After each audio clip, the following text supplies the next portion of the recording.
لە شنگال لیژنەیەک پێگەێنراوە بۆ چارەسەرکردنی کێشەی ئەو هاوڵەتیانەی کە کارتی نیشتمانیان نییە بۆ وەرگرتنی زانیاری لەسەر پێگەێنانی لیژنەکە وەروەها کاروبارەکانیان دەچمە لای لەیس حسێن پەیامنەری کورسا نیوز لەی سڵاوت لێبێت دوایین زانیاریەکان لەسەر پێگەێنانی لیژنەکە و هەروەها چارەسەرکردنی کێشەکان. دەم باش ez niha li senterê qeza Şingalê min diyar e ku piştî destpêkirina yan destpêkirina ku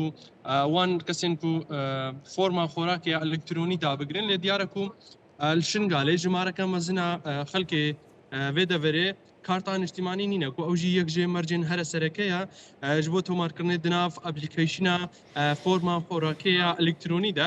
loma jî di niha de li jinek jê Rêveberiya temîn yan forma xorakiya parêzgeha neynewa hatiye Şingalê wekî li dîmenên li pişt min de jî diyar qerebalexiyeka mezin heye li berdem vî cihê ku li jine hatî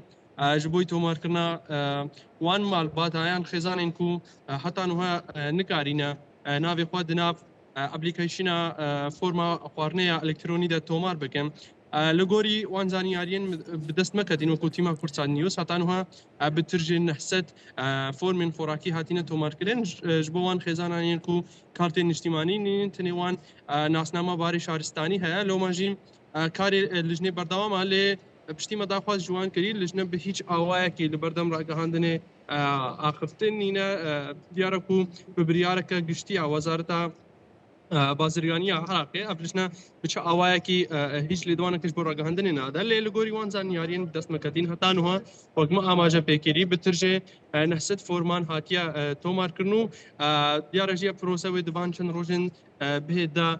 berdewam bê ji ber ku bi tiriya wan fermangehên karta niştimanî bo derêxistina karta niştimanî li Şingalê û Nehya Girezêr Qeyrewan û Sinûnê jî heta niha nikarîne wê jimara pêwîst ya karta niştimanî tomar bikin ku karta niştimanî jî yek ji mercên serekî yên tomarkirina di nav aplîkasyona forma xwarinê ya elektronî de. بەڵێ لەیس سوپاس بۆ زانیاریەکانت.